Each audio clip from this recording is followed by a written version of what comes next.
Welcome back to New Amsterdam Radio, the podcast for creatives. It is I, the mayor, Flobo Boyce, in the mayor's office, hang with people who are doing the dang thing. And my guest this time has that velvety tones that allows him to do so many things with his fantastic voice. Please welcome Christopher Johnson to the show. How's it going, sir? It is outstanding. How are you today? I mean, so is this outstanding. It makes you so much happier. I'm fine. It's a cloudy day here in Los Angeles, May gray, June gloom, depending on the kind of time of the year they call it. But I'm enjoying myself. And see, it is going to be a sunny day here in Metro Detroit.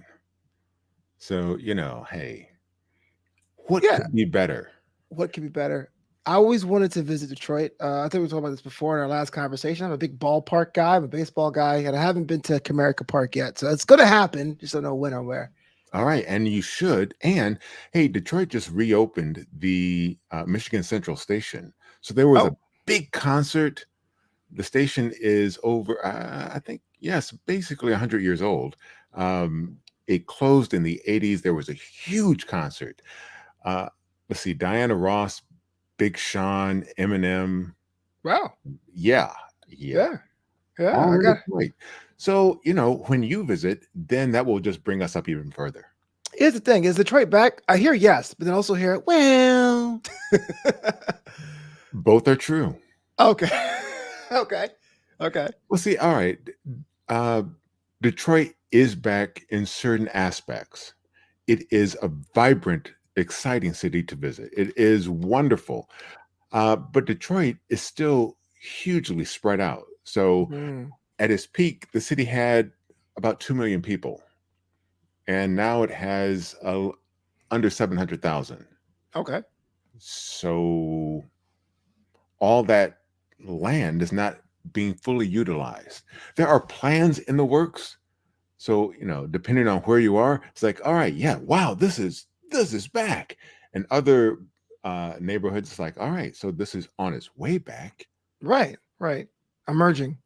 And you're a native, or did you move into the Detroit area? Born and raised. Oh man, an OG. We need more of those. I miss it because I always think of myself as a Brooklyn kid, even though I've been out here in Los Angeles for like 16, 17 years now. But I still think of myself as going home, after working the steel mill of entertainment, going home and seeing the family and getting some Brooklyn Chinese food. That's just my thing. Now, how long have you been in LA?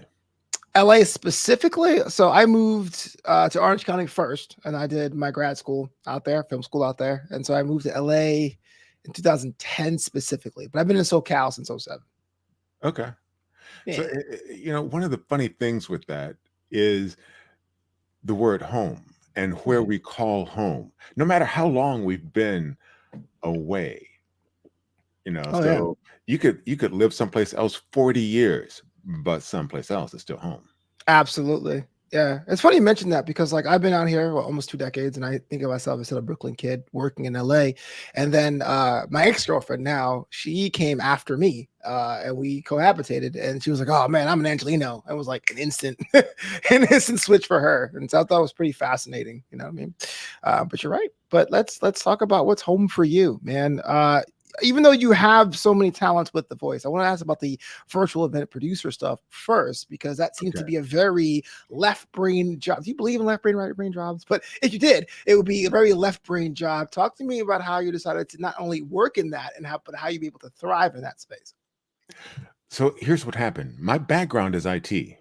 I worked in the IT field for decades, supporting systems, enterprise systems, payroll and learning and development software and all those fun types of things. I even did IT audit, making sure the people who need access have only as much access as they need to do the job. Mm-hmm. Wonderful. I got laid off in 2019, and hey, shortly after that, everything changed. March of 2020, it's like, okay, and I was, what do I want to do? What do I want to do? I had a very nice severance package. So it gave me some time to think about, what do I want to do? My undergrad degree is actually in broadcasting. So it's not in IT. And as people start moving to Zoom, somebody reached out and said, hey, people are going to do this conference on Zoom and they want to know if you could help. I said, absolutely. Yeah. So then I had to learn Zoom. So you just said, yeah, oh yeah. And they're like, oh no. No, here's the thing. My understanding of Zoom is like, all right, wait, it's basically a personal TV studio. It's like, all right, my degree's in broadcasting. I have a background in IT. Yeah, this is a no-brainer. I can do this. And so, after I said yes, after I had my first client, it's like, all right, let me play with the software. Let me see what it does. Then let me, figure this out. Sure. One of the key things that is true across the board in productions such as TV and radio and virtual events, you have to have a run of show. What happens when? Right. So setting that up with the client, it's like, all right, how do you want this to look?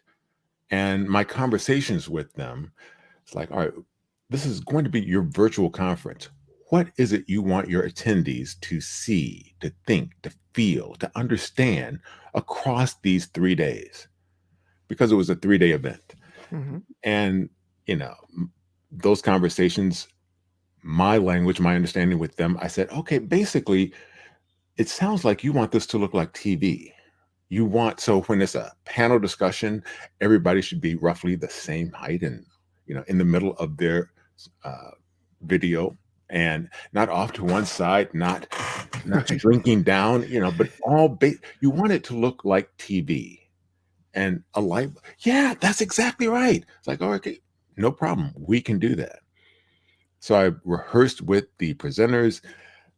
Some people, I was shocked to find this out, Uh-oh. are nervous on camera. It's true. Yeah. So for those, I recorded their sessions ahead of time. It's like, all right, here's what we're going to do. We'll record it so that you're comfortable. Now, here's what I want you to do after we record this. Remember what you're wearing. Note that. So when the conference occurs and we do live Q&A, because you still got to do the Q&A live, you'll be wearing the same thing. I'll press play during your part of the presentation. When that's over and it's time for live Q&A, I'll bring you up on the virtual stage, and then we can answer questions. Yeah. It always shocks me when it comes down to like Booker T. Washington says, doing something in common and uncommon way. It's the details, right? I think a lot of people just said, "Oh yeah, we'll record it, buddy," and left people to their own devices. But you're able to do it and save a little face at the same time. It's pretty awesome. Pretty awesome. Yeah, it's a lot of fun. And so one of the other aspects of my personality, I'm not sure how to really define what, but people are calmed in general by my voice, by my demeanor. So talking with these people one-on-one, hey, you're just recording, just talk to me. Fine. Great. That went wonderfully. All right. Any edits? No, I think that, okay, great. You're all set. So being able to calm people down and alleviate their anxiety, Right. as the recording, that came in handy. And then during the events themselves, if something goes wrong, here's what everybody wants to know. Who's in charge? Should we start panicking? My demeanor comes in handy there as well. It's like, oh, it looks like Dr. So-and-so has lost his internet connection. Here's what we're going to do. Put your questions in the chat because I'm sure he is trying to reconnect as we speak. When he reconnects, then we'll proceed right where he left off. And then, so they come back in and they're panicked. It's like, it is fine. Here are the questions that we have so far. And your last slide is back up and you're all set to go. Wow. Or somebody else, losing the ability to present on Zoom. Right. Fine. I have a backup copy of your slides. That's something I always insist on. So if they can't present for whatever reason, then it's like, no problem. I have a backup. Let's resume with slide number 37. Okay, great. Continue. It's always slide 37. It is. Okay, so you've obviously done this super well, and there may be a little bit of temptation just to stay in that lane indefinitely, but you do more.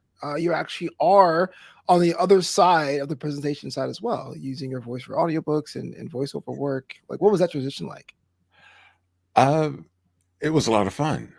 So I was in a virtual meeting, and a author who had just written his book was in the same room, and somebody said, you should get Christopher to do your audiobook. And he said, would you? Yeah, sure. And I recorded his audiobook. The title of, let's see, The Rookie CEO. You Can't Make This Stuff Up, Okay. by Bill Miller. And one of the fun things about that, he tells stories about CEOs that are going through some things that, may be doing well, maybe doing not so well, but they're all rookies and they're making rookie mistakes at the CEO level.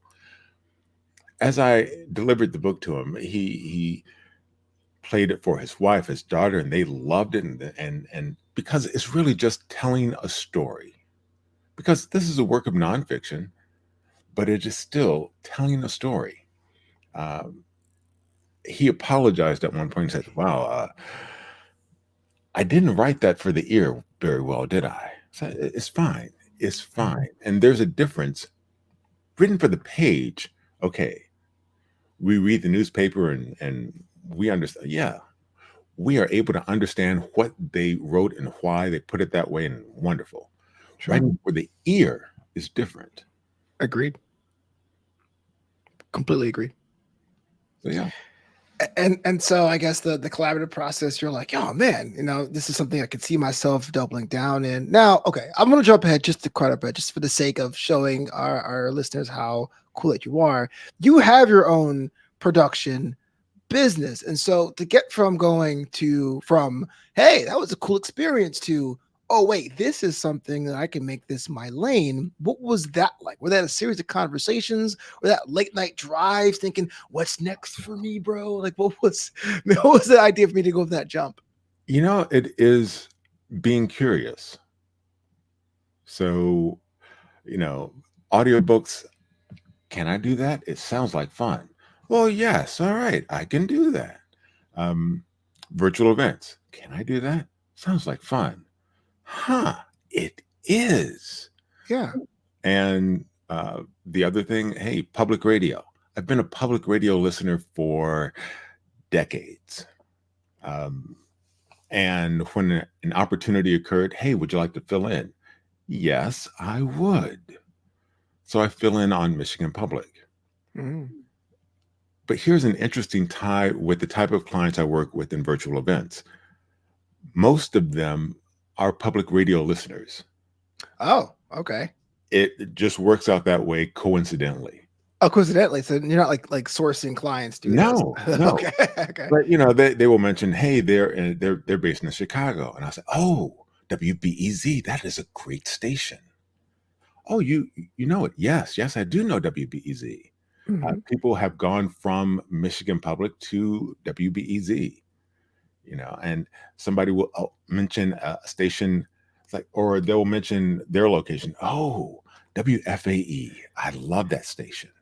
And they're Yeah. like, well, wait, why do you know all the? It's like, hey, I listen to a lot of public radio, I'm in the club, and brother. I'm in the yeah, club. and it's one of those. You hear different voices from all over, and they will sometimes mention where they are. It's like, hey, reporting from such and such is so and so, and you'll hear that station. It's like, oh, should I ever be in that locale? I'll have to listen.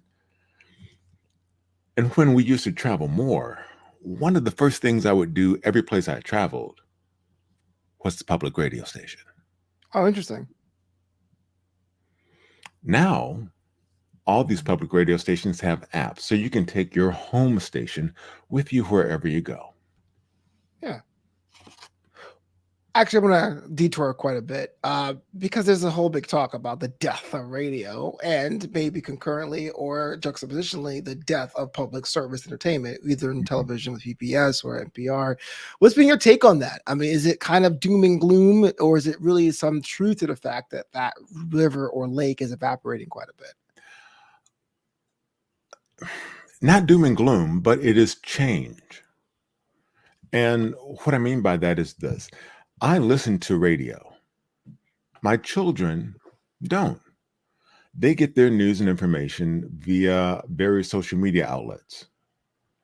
They listen to the radio when I'm the one driving the car. But they get their news and information and their music elsewhere. Growing up, I was in a community where we all listened to the radio. Hey, we wanted to hear, hey, even top 40. We wanted to hear what was new.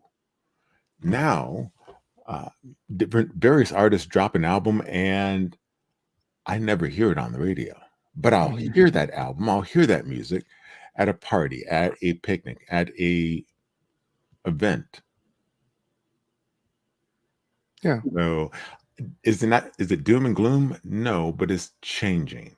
And one of the ways, I mean, NPR, they have a ton of podcasts. So in addition to being on the radio, there are a number of podcasts that you can subscribe to and that you can support, and you'll get a different slice of information than you will on the radio. Yeah, sure. Semi-personal question. A couple of friends of mine, not me personally, because I'm totally just a yokel doing this, but a couple of my friends are actual journalists. And at a recent meeting, the NABJ, the National Association of Black Journalists, for those who aren't aware, there was a discussion about people of color in media and what's considered appropriate or what's considered true to our broadcasting voice versus code switching versus being real versus being truly a brother or sister. Let me ask about your experience. I mean, you've been doing this for years. Has anyone ever chastised you by using your broadcast voice? People think that you're lesser than because of that, or is that just something that's a generational thing? Um, I love that question. My voice has been, this is just how I sound. Now, both of my parents were teachers. My mom taught English, my dad taught math and science. They insisted that I comport myself correctly. They insisted that I speak correctly. So this is just it. But in work environments, it has been interesting. I've been places where someone has said, I did not know you were Black.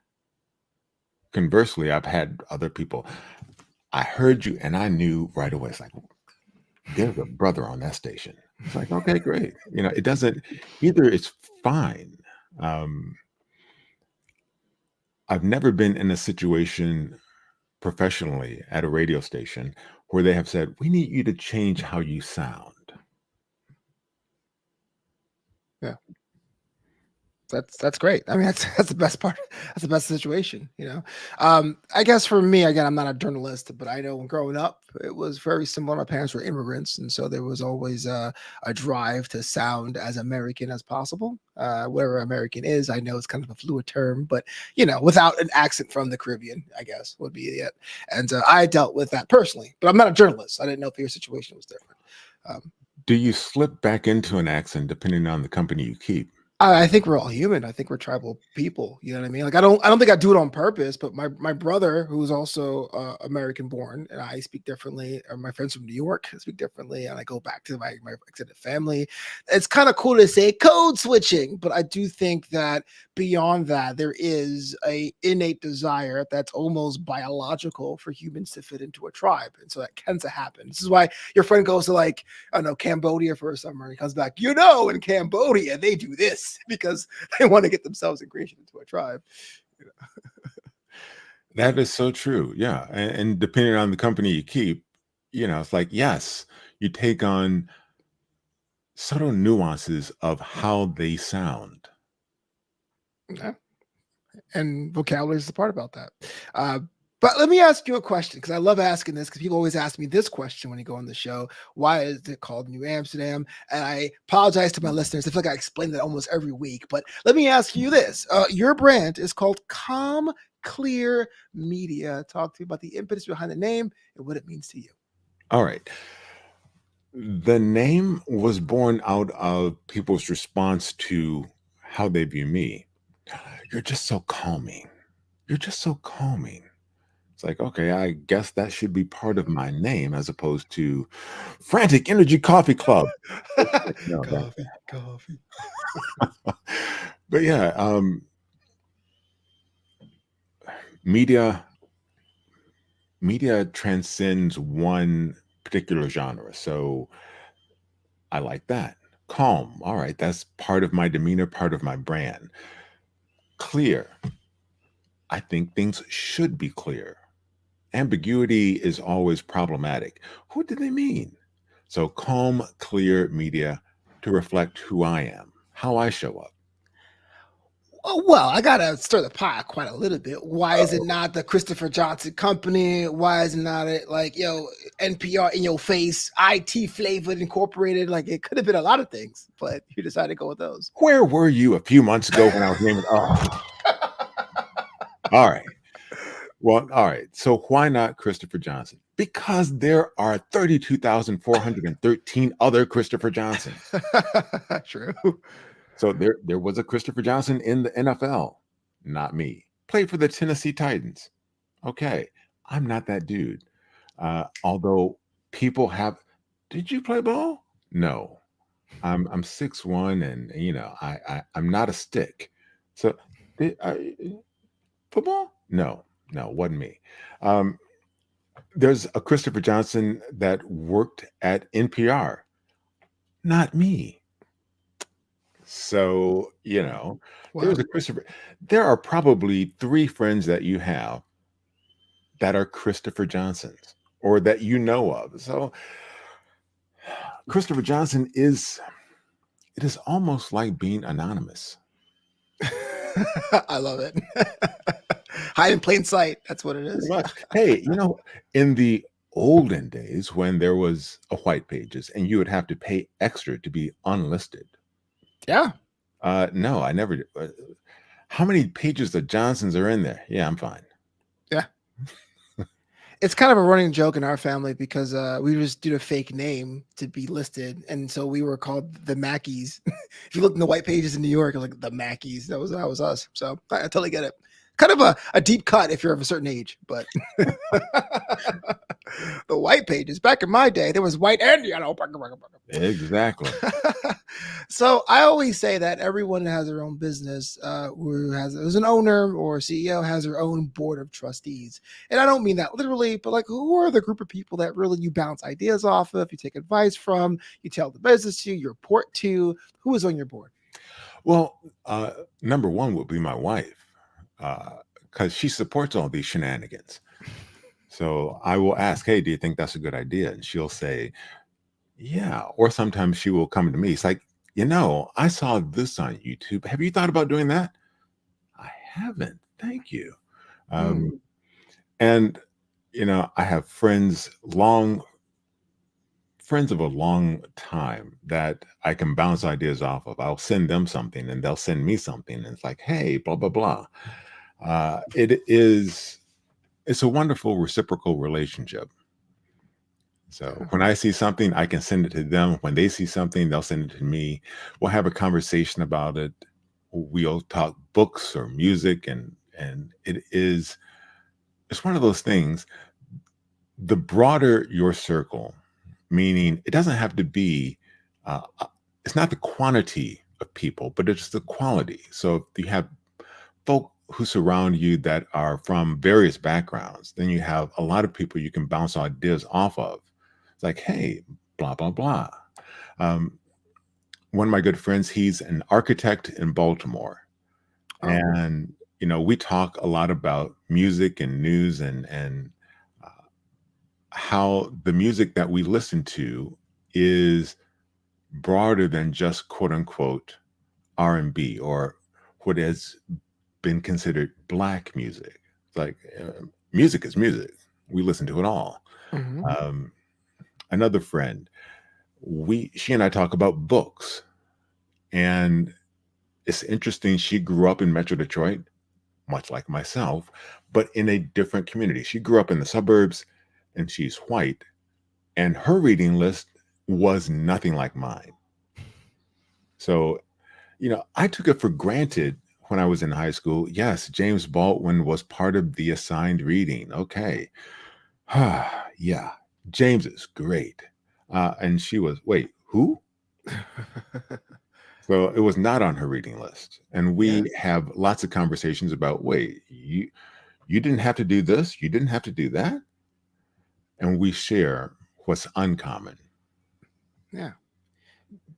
Does your board of trust? Do you have any designated haters on your board? Like people just are going to push back or give you a "Have you thought about it?" or the "I'm just being a devil's advocate." Do you have any of those in your group? All of the above, because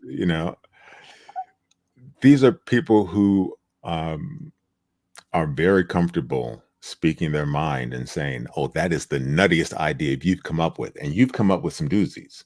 Yeah. So I like the bracing honesty that these friendships create. Okay. You're a lot braver than most. I could tell you that. Because I mean, look, I understand some dissent, but you realize there's always that one guy who always dissent. Like, bro, just say you hate me. I get it. I get it. And see, I generally don't have anybody in that ilk. It is a small circle, people I trust, respect, admire. Um, some family, some not. Again, my wife. If I'm doing something that she thinks it's like that looks like too big a risk, it's like, Yeah. okay, no, got it. Um, it's Personal question. yeah. How long were you married? Is it talking about decades together or? Oh yeah. We're coming up on 25 years now. Oh, dang, that's a whole adulthood of a It, marriage. it is. Here's the funny story. So I met my wife in college.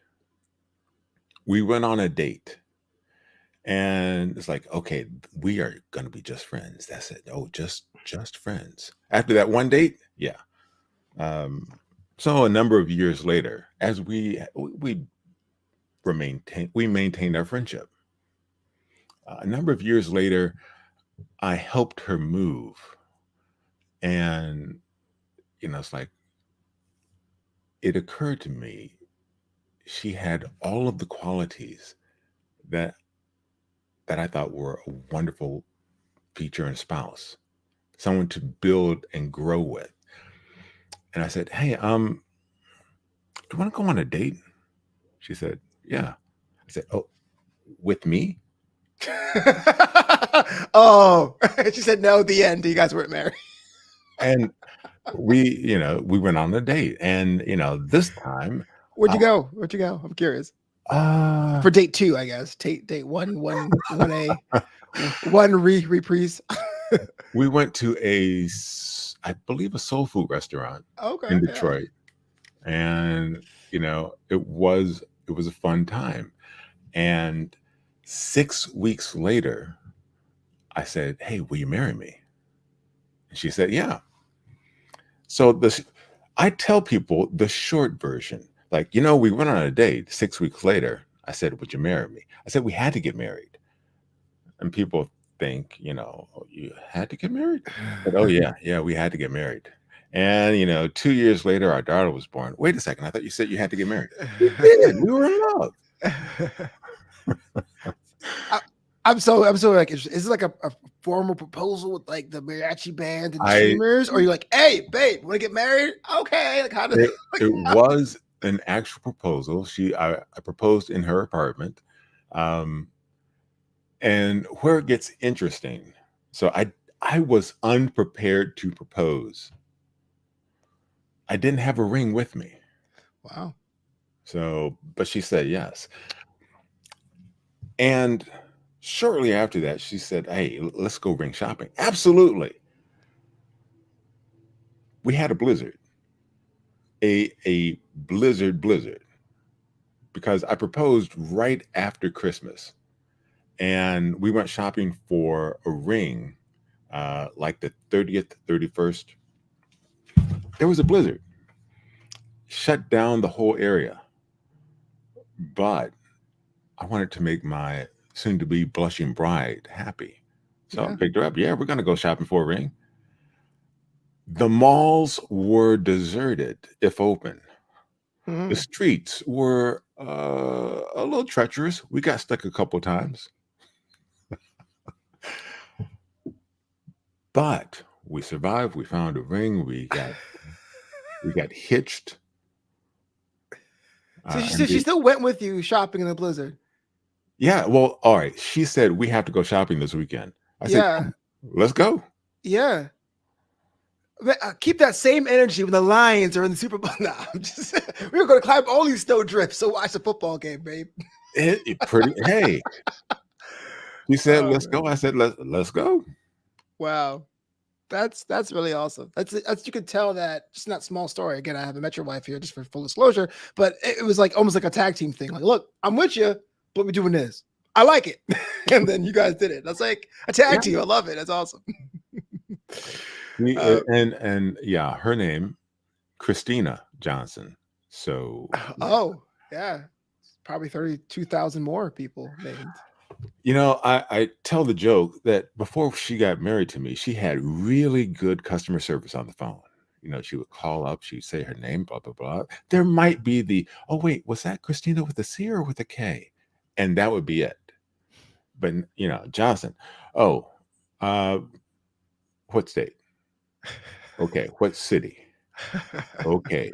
There are three. Which one? And, Right.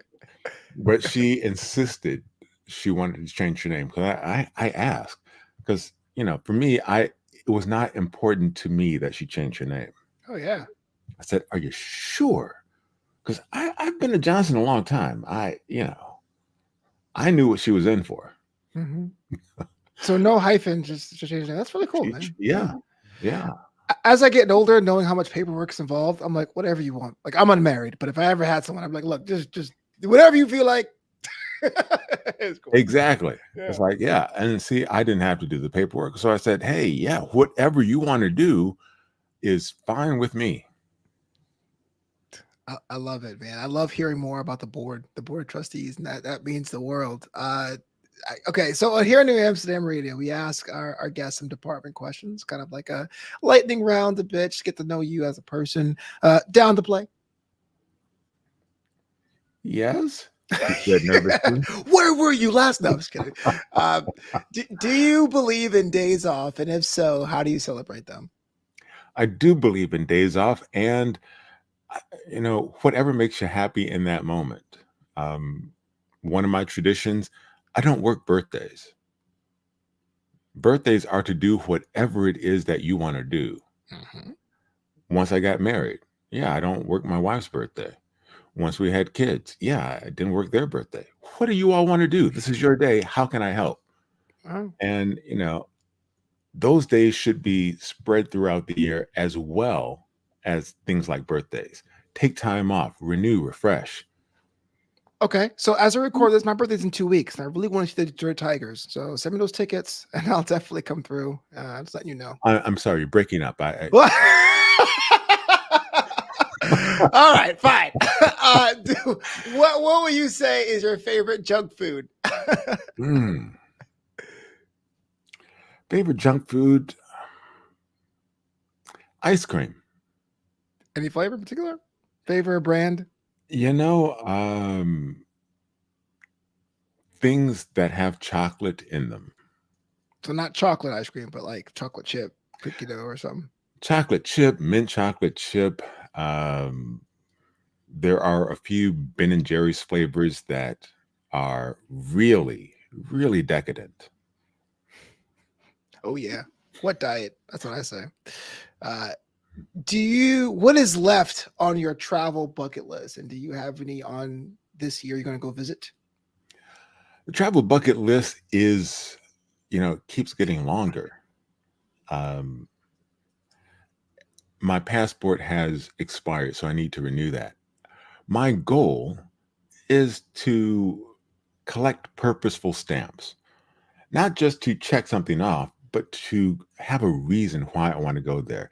I want to go to spend time in Europe uh, for the simple reason I want to see cities that are older than this country. I want to see architecture that has survived for hundreds of years. Mhm. I want to see how things have inspired and how things have changed. It's I want to do. I want to see places that uh, hold significance. I hope you meant that metaphorically about the stamps, because now they almost never stamp the passport anymore. It's Yeah, all no, electronic controls. exactly. Because I have some friends who are like, wanderlusters, and they're kind of get upset. They go, "Where's my stamp?" We don't do that No, anymore. no, but yeah, it's yeah, the metaphorical. It's, but I still want to experience a host of different cultures and sights and sounds and people and food, and because life's too short to be limited to just your geographic region. Hmm. And I tell people that too in the bar, to anyone who will listen, unfortunately, that everyone thinks about the sudden end, like, oh, falling off a cliff or getting hit by a bus or waking up and not waking up. But no one talks about the decline, right? When I was in my 20s, I can fill up a backpack and eat Doritos and live in hostels and see the world. And now I need a bed. I need a hot meal a day at least. You know what I mean? Like these things come with age. And so go when you can is the big thing I ever learned. Exactly. What is the best thing a fan has ever given you? Uh, let's see. A So I am from Detroit. Someone gave me a autographed copy of a program from the Library of Congress where the Funk Brothers played. Oh, So the Funk Brothers, they were the musicians on all of those Motown hits that you know and love and sing along to. So the house musicians, known as the Funk Brothers, there's a really good documentary about them, Standing in the Shadows of Motown. Highly recommend it. The Funk Brothers played at the Library of Congress, and somebody gave me an autographed copy of the program where the remaining Funk Brothers signed it. wow. How many Funk Brothers were at the time uh, around? There were 8. At So, the yep, sign. Okay, well, cool. yeah, Wow, that is living history, man. it is, and it meant something personal. Yeah, So cool. And lastly, a lot of times people are hearing shows like yours and maybe inspired to make that leap into starting their own brand and having their own board.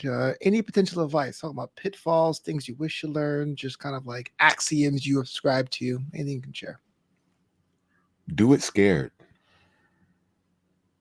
Um, there's no perfect time for anything.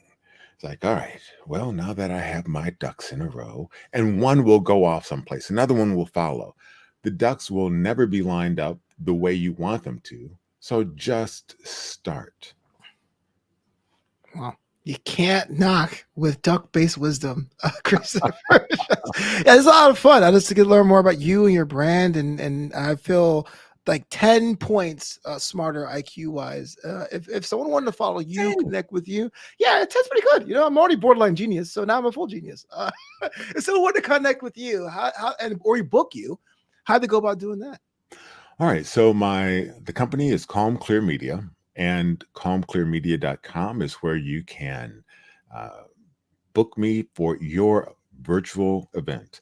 Um, I'm also active on LinkedIn, Christopher G. Johnson. Or actually, no, on LinkedIn is CG Johnson. I think we're friends on LinkedIn, or we should be after this. We will be after this. Yeah. Yeah. Um, and I'm on the socials. Look for Calm Clear Media on TikTok or Instagram. And hey, let's connect. Let's have a conversation. Let's expand our comfort zones. Not a man, not a hard man to find, which is all fantastic for this line of work. This is New Amsterdam Radio, the podcast, creatives, thinkers, and doers. We'll be back with another episode shortly. Chris, thank you so much for being on the show, man. It was a lot of fun, learned a lot, and I hope we can come back for round 2. Absolutely. My pleasure.